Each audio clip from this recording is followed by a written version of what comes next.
चलिए तस्वीर दिखाएंगे। मुख्यमंत्री भजनलाल शर्मा आज चूंकि सौगात मिलने वाली है, ये देखिए तस्वीरें ओटीएस से अपने आवास पर सीएम भजनलाल शर्मा की सौगात, मोबाइल वेटरनरी गाड़ियों की सौगात। ओटीएस स्थित आवास से हरी झंडी दिखाएंगे मुख्यमंत्री। मंत्री जोराराम कुमावत और जवाहर सिंह बेडम भी मौजूद हैं। प्रदेश में 536 मोबाइल वेटरनरी इकाइयों का संचालन है। इन इकाइयों के माध्यम से पशुपालकों को लाभ मिलेगा। जिला मुख्यालयों पर भी लोकार्पण कार्यक्रम का आयोजन होगा। आपको तस्वीरों में हवा महल से विधायक बाल मुकुंद आचार्य भी दिखाई दे रहे हैं। 536 मोबाइल वेटरनरी, देखिए एक साथ 536 मोबाइल वेटरनरी की सौगात। और ये कार्यक्रम मुख्यमंत्री आवास ओटीएस पर चल रहा है। विधि विधान के साथ पूजा अर्चना कर स्थान तो कोई बोलेगा जब भी तो आएगा। ये देखिएगा विधिवत तौर से शुरुआत की जा रही है पूजा अर्चना के साथ। साथिया बनाया गया पहले, क्योंकि अब मोबाइल वेटरनरी इकाइयों का संचालन सुलभ हो पाएगा। आम जनता के लिहाज से भी ये महत्वपूर्ण है। जिला मुख्यालयों पर भी लोकार्पण कार्यक्रम आयोजित किए जाएंगे, यानी कि कोशिश यही है कि कार्यक्रमों को आगे तक ले जाया जाए। और तस्वीर में आपको दिखाई दे रहा है कि सभी के कल्याण एक गौ माता भी है तस्वीर में, और उनको हरा चारा खिलाया जा रहा है। सभी स्वस्थ रहे, मंगल में रहे, ऐसी प्रार्थना की जय। ओम गोभ्यो नमः।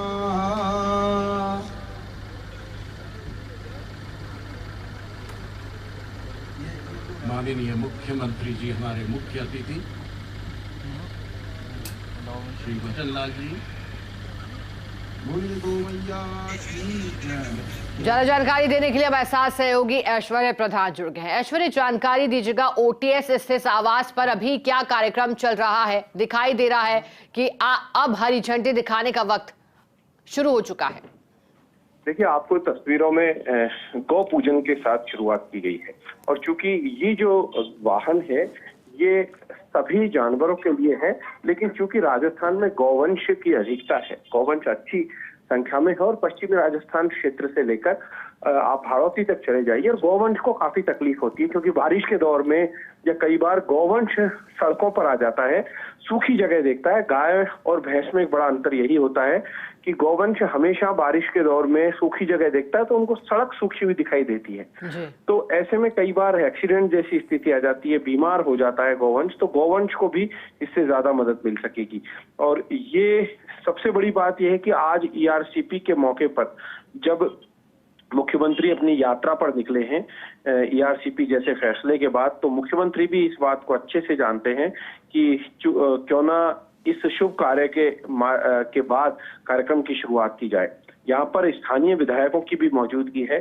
जो स्थानीय विधायक हैं वो आपको तस्वीरों में दिखाई दे रहे हैं। उनके अलावा यहाँ पर जो प्रमुख कार्यकर्ता हैं उनकी उपस्थिति है। गोपाल शर्मा भी यहाँ पर आए हुए हैं, बाल मुकुंद आचार्य भी यहाँ पर आए हुए हैं, और रामचरण बोहरा स्वयं भी यहाँ पर मौजूद है, जयपुर शहर के सांसद। और कार्यक्रम की शुरुआत चूंकि यहाँ पर बाल मुकुंद आचार्य भी मौजूद है, तो गाय के पूजन से शुरुआत की जा रही है। और गौ पूजन चूंकि जोराराम कुमावत है, उनका ये महकमा है, ये गायों से जुड़ा महकमा है। और जोराराम कुमावत बड़े ग्राउंड के मंत्री हैं, धरातलीय व्यक्ति हैं। और अगर सारे मंत्रियों की मैं बात करता हूं तो मैं राजनीति में इस बात से थोड़ा सा कम इत्तेफाक रखता हूं कि यदि कोई पीएचडी है और दुनिया के बड़े से बड़े विश्वविद्यालय से डिग्री लेकर आ गए हैं, लेकिन धरातल की नॉलेज कम है, तो मतलब नहीं है। राजनीति में धरातलीय नॉलेज बहुत जरूरी है।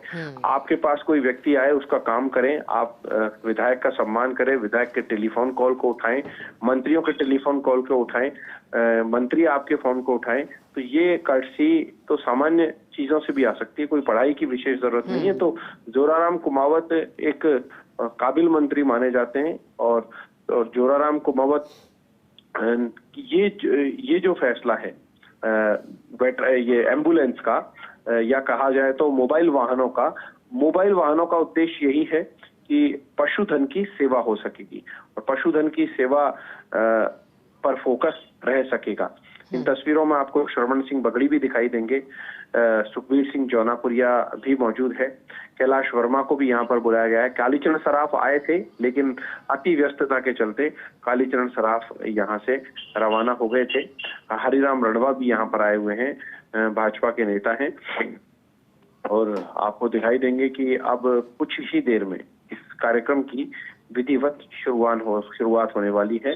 मंच पर भजनलाल शर्मा बैठे हुए हैं, स्वयं मुख्यमंत्री, और जयपुर शहर की पूरी टीम को बुलाया गया है, जिससे कि एक एकजुटता का संदेश भी जा सके। बिल्कुल ऐश्वर्या, आपने बहुत अच्छी बात कही, जैसा कि आप बता रहे थे डिग्री और धरातल ये नॉलेज के बारे में। ऐश्वर्या, अब चूंकि 536 मोबाइल वेटनरी हैं, तो आपने बताया कि क्या कुछ उद्देश्य इसका रहने वाला है, लेकिन बताइएगा ऐश्वर्या, मोबाइल वेटनरी में क्या कुछ सुविधाएं रहने वाली हैं ताकि जो पशुपालक हैं उनके लिहाज से भी बचाया जा सके, पशुधन की सेवा को भी आगे रखा जा सके?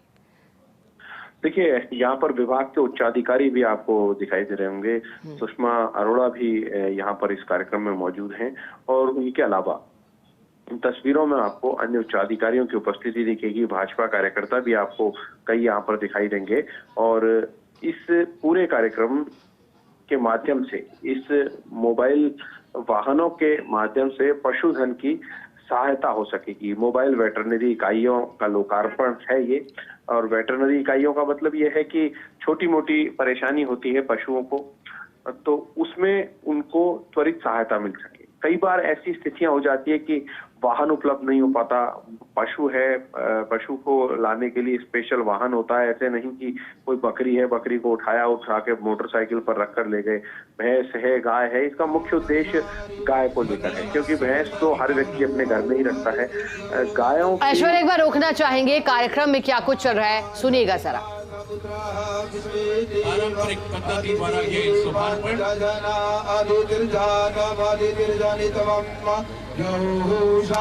लोकार्पण समय मोबाइल वेटरनरी यूनिट की कामना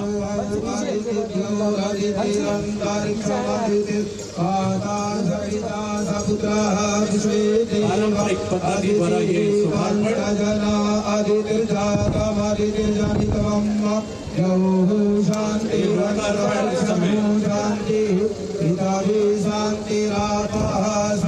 मोबाइल वेटरनरी यूनिट शांति वनस्पतयः शांतिर्देवा शांति ब्रह्म शांति प्रभुं शांति देव शांति। केंद्रीय प्रवर्तित योजना मोबाइल पशु चिकित्सा सेवा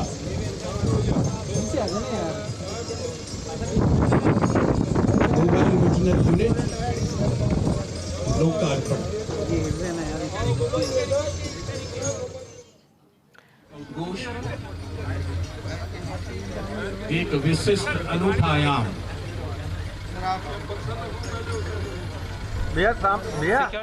तो देखिए, हम आपको तस्वीरें दिखा रहे हैं, ये वो 536 मोबाइल वेटरनरी जो कि पशुओं की सेवाओं के लिहाज से विधिवत तौर पर मंत्रोच्चार के साथ शुभारंभ किया जा रहा है। सहयोगी ऐश्वर्या प्रधान हमारे साथ लगातार जुड़े हुए हैं। ऐश्वर्या, मैं चाहूंगी कि आप इन तस्वीरों को भली भांति और इस पल को बताइएगा, क्योंकि मंत्रोच्चार के साथ यहाँ हरी झंडी मिल रही है। देखिए, एक और बात बताऊं कि ये वाहन जो है, ये चर्चाओं में उस वक्त आए थे जब ये धूल फांक रहे थे। चुनाव से पहले बड़ी चर्चाएं थी इन वाहनों की, लेकिन यदि ये इससे पहले समय रहते ही ऐसे ही रवाना होते तो शायद अच्छा होता। लेकिन अब सरकार ने आने के बाद सुध ली और सरकार ने इन वाहनों को रवाना किया, क्योंकि जिन पशुओं के उपयोग के लिए इन वाहनों को लाया गया था, उन पशुओं के उपयोग में ये आए, ये बात महत्वपूर्ण हो जाती है, और सरकार का ये काबिले तारीफ फैसला है। अभी मुख्यमंत्री स्वयं वाहन की भी पूजा कर रहे हैं, क्योंकि एक भारतीय सनातनीय परंपराएं होती है। वाहन को एक जब भी कोई वाहन घर में आता है या परिवार में आता है या संस्थान में आता है, तो उसकी पूजा की जाती है, और पूजा करने के साथ ही उस वाहन को रवाना किया जाता है। कई लोग तो अपनी मान्यताओं में वाहन को भवानी रूप भी देते हैं कि वाहन को क्योंकि वाहन को यदि पूजा करेंगे, संभाल के रखेंगे, तो इसको दूसरे उद्देश्य से भी देखा जा सकता है कि वाहन को संभालेंगे तो वाहन हमें संभालेगा दुर्घटनाओं से बचने के लिए। और वाहन में ये चीजें होती है। अभी हरी झंडी दिखाते हुए रवाना किया जा रहा है, हरी झंडी दिखा रहे हैं। इन तस्वीरों में साफ तौर पर नजर आ रहा है कि मुख्यमंत्री ने अपने साथ जोराराम कुमावत को रखा है। जोराराम कुमावत के अलावा रामचरण बोहरा है, बाल मुकुंदाचार्य महाराज है, गोपाल शर्मा है, कैलाश वर्मा यहाँ पर उपस्थित है। कालीचरण सराफ यहाँ पर आए थे, लेकिन दूसरे कार्यक्रम में व्यस्तता के चलते यहाँ से जाना पड़ा। सरवर सिंह बगड़ी यहाँ पर कार्यक्रम में दिखाई देंगे। बहुत अच्छे से ये वाहन सजाए गए हैं हेल्पलाइन के साथ, और बड़ा अच्छा सा सजा के इन वाहनों को रवाना किया जा रहा है।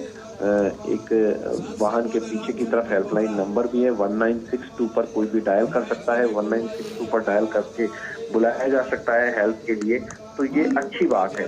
इससे 536 मोबाइल वेटरनरी इकाइयों से आप अंदाजा लगा लीजिए कि 200 विधानसभा क्षेत्र हैं, उनमें 536 यदि जाती है तो एक विधानसभा क्षेत्र में करीब ढाई कहा जाए तो 2, और कोई बड़ा विधानसभा क्षेत्र उसमें 3 चली जाएगी। अगर किसी विधानसभा क्षेत्र में 2 भी हैं तो पशुओं के लिए काफी मदद और कारगर साबित होगी। ऐश्वर्या, जैसा कि आप भी समझा रहे हैं, शुरुआती दौर में उपलब्धता कहाँ रहने वाली है इन मोबाइल वेटरनरी इकाइयों की? देखिए, पूरे राजस्थान में ये मोबाइल वेटरनरी यूनिट रहेगी, और ये मोबाइल वेटरनरी यूनिट जब पूरे राजस्थान में रहेगी तो ये स्थानीय स्तर पर स्थानीय प्रशासन और जनप्रतिनिधियों के लिहाज से भी इससे तय किया जाएगा कि कहाँ पर इसकी ज्यादा आवश्यकता है, कौन से क्षेत्र में। अब जैसे मिसाल के तौर पर कई क्षेत्र ऐसे राजस्थान के, जालौर जिले में चले जाइए आप, बाड़मेर में चले जाइए, हाड़ौती क्षेत्र में चले जाइए, आप दूसरी तरफ आप पूर्वी राजस्थान में जाएंगे तो वहां पर चिकित्सा सुविधा थोड़ा ठीक है, शेखावाटी में ठीक है, लेकिन कुछ क्षेत्र ऐसे हैं जहां पर अभी चिकित्सा सुविधाएं बहुत ज्यादा अच्छी नहीं है। उन्हें सरकार द्वारा सुधारा जाना भी है, क्योंकि पशु चिकित्सा के क्षेत्र में राजस्थान एकमात्र ऐसा राज्य है जहां की अर्थव्यवस्था पशुओं के ऊपर काफी टिकी हुई है। यहाँ पर पशुधन बहुत अच्छी संख्या में है, और पशुधनों के आधार पर यहाँ की अर्थव्यवस्था टिकी हुई है। अभी एक एक करके मोबाइल यूनिट जो है, मोबाइल वाहन यूनिट, ये रवाना हो रहा है, और सभी लोग तालियां बजाकर स्वागत भी कर रहे हैं। मुख्यमंत्री के द्वारा जब इनको हरी झंडी दिखाई उसके बाद आप लगातार इन तस्वीरों में देख सकते हैं स्थानीय विधायकों की उपस्थिति है। जोराराम कुमावत आए हुए हैं। हालांकि जवाहर सिंह बेड़म को भी इस कार्यक्रम में आना था, क्योंकि जवाहर सिंह बेड़म के पास एक ERCP का बड़ा दायित्व है। एक तरफ संजय शर्मा मोर्चा संभालेंगे तो दूसरी तरफ भरतपुर क्षेत्र में जवाहर सिंह बेड़म जो कि उसी क्षेत्र से आते हैं तो उन्हें वहां जाना पड़ा। बाकी के अन्य जनप्रतिनिधि यहाँ पर उपस्थित हैं, जो जयपुर शहर के जनप्रतिनिधि हैं, उनकी उपस्थिति में यहाँ पर मोबाइल वाहन जो है, मोबाइल वेटरनरी इकाइयां हैं, उनका लोकार्पण कर दिया गया है, उन्हें रवाना कर दिया गया है, हरी झंडी दिखा दी गई है। अब बस मुख्यमंत्री भजनलाल शर्मा के उद्बोधन की प्रतीक्षा है कि वो 2 शब्द क्या कहेंगे। और हालांकि ये सिर्फ बिना भाषण का कार्यक्रम रखा गया था, हो सकता है 2 शब्द बोलें, मीडिया से बातचीत करें, लेकिन अभी उनको, चूंकि उन्हें का व्यस्त कार्यक्रम है, कल देर रात लखनऊ से लौट कर आए थे, और देर रात जब लखनऊ से लौट कर आए उसके बाद OTS आवास पर भी कुछ बैठकें थी, वो बैठकें की, और आज सुबह से ही प्रमुख लोगों से मेल मुलाकातों के अलावा ERCP को लेकर जो यात्रा है, आभार यात्रा जो है, उसको लेकर तैयारियां की जा रही है कि किस तरीके से वो सफल बने, क्योंकि उसे लेकर भी CMO ने पूरा फीडबैक ले लिया है। और अब कुछ ही देर में बड़ौदा मेव के लिए रवाना होंगे, और आज से इस यात्रा की शुरुआत हो जाएगी, और ये यात्रा 2 दिन तक चलेगी। और ये यात्रा का प्रथम चरण होगा, इसके बाद दूसरा चरण होगा। कार्यक्रम में हालांकि भाषण नहीं हुए, यहीं से रवानगी ले रहे हैं मुख्यमंत्री भजनलाल शर्मा। बिल्कुल ऐश्वर्या, आपने ठीक ही कहा और हमने वो तस्वीरें भी देखी जब हरी झंडी दिखाकर मोबाइल वेटरनरी गाड़ियों को रवाना किया गया है। जैसा कि आपने कहा, प्रतीक्षा है मुख्यमंत्री भजनलाल शर्मा क्या कुछ कहते हैं या फिर भाषण उनका होता है। लेकिन ऐश्वर्या, अब आप आगे के कार्यक्रम के बारे में भी जानकारी दीजिएगा। क्या लगता है कि संबोधन के तुरंत बाद मुख्यमंत्री भजनलाल शर्मा यहाँ से रवाना होंगे, क्योंकि जैसा कि आप भी बता रहे हैं ERCP को लेकर के यात्रा शुरू की जाएगी। चलिए ऐश्वर्या, दोबारा आपके पास लौटूंगी। फिलहाल के लिए आपका बहुत शुक्रिया जानकारी देने के लिए। तो ये कॉल सेंटर पे कॉल आते ही ये यूनिट वहाँ पहुँच जाएगी। कोई 10 बीमारी पशुओं की बेसिक जिनके उपचार की व्यवस्था इसमें मौके पर रहेगी। अभी बीमारी पशुओं में जो होती है वो सारी बीमारी वो डॉक्टर साथ रहेगा तो बीमारियों का इलाज करेगा। और वैसे भी अब हम वैक्सीन का जो वैक्सीनेशन का काम चल रहा है पूरे राजस्थान भर में, और दवाइयाँ भी सप्लाई हो रही है, तो निश्चित रूप से इलाज पशुओं का समय पे हो। क्षेत्र वाइज 10 बीमारियों के नाम बता दो, क्योंकि राजस्थान का ज्योग्राफिकल स्ट्रक्चर अलग अलग है। पश्चिमी राजस्थान में जाएंगे वहाँ भेड़ ऊँट ये पाले जाते हैं, आप पूरी राजस्थान में जाएंगे वहाँ इस समय ज़्यादातर खुरपका है, पैर पका, ये जो बीमारी है ये चल रही है। और इसके लिए वैक्सीनेशन के जो है ना वो अभी मौसमी बीमारियां भी होती है, लेकिन ज़्यादातर पशुओं में जो बीमारियां होती है वो पैर और खुरपका बीमारी होती है। और उसके लिए वैक्सीनेशन की जो इलाज है वो वैक्सीनेशन पूरे राजस्थान में चल रहा है। और निश्चित रूप से दूसरी बीमारियां तो डॉक्टर्स उसको भी देख करके इलाज करते हैं। सर, सवाल एक में जो पशु घूम रहे हैं उनके लिए अगर हेल्पलाइन नंबर पर कॉल किया जाता है तो उनका भी इलाज किया जाएगा। हेल्पलाइन पे कॉल सेंटर पे जिसका भी फोन आएगा, चाहे वो बेसहारा पशु घूम रहे हैं या फिर वो किसी पशुपालक के घर पे है या वो गौशाला में है, जहाँ भी कॉल सेंटर पे फोन आएगा तो निश्चित रूप से उसके इलाज की पूरी व्यवस्था होगी। सर, जब अधिकारियों ने आपको ये जानकारी नहीं दी कि कौन कौन सी बीमारियों का उपचार होगा, तो जनता को कैसे मिलेगी जानकारी? ये तो पशुपालन विभाग के अधिकारी की लापरवाही है। जब आपको ही नहीं पता, मेरी बात सुनो, तो जनता को कैसे पता चलेगा किस बीमारियां इसमें चिन्हित नहीं होती। पशुपालक का जो डॉक्टर, पशुओं का जो डॉक्टर होता है, डॉक्टर को सारी बीमारियों का ध्यान होता है। डॉक्टर का धर्म होता है कि वो सारी बीमारियों का इलाज करे। भाई यहाँ जो है ना इस विभाग में अलग से सर्जन की या अलग से फिजिशियन अलग से नहीं होते। यहाँ तो पशुपालक डॉक्टर एक ही होता है, तो पशुपालक को पशुओं की बीमारियों का इलाज करना होता है। सवाल एक हटके है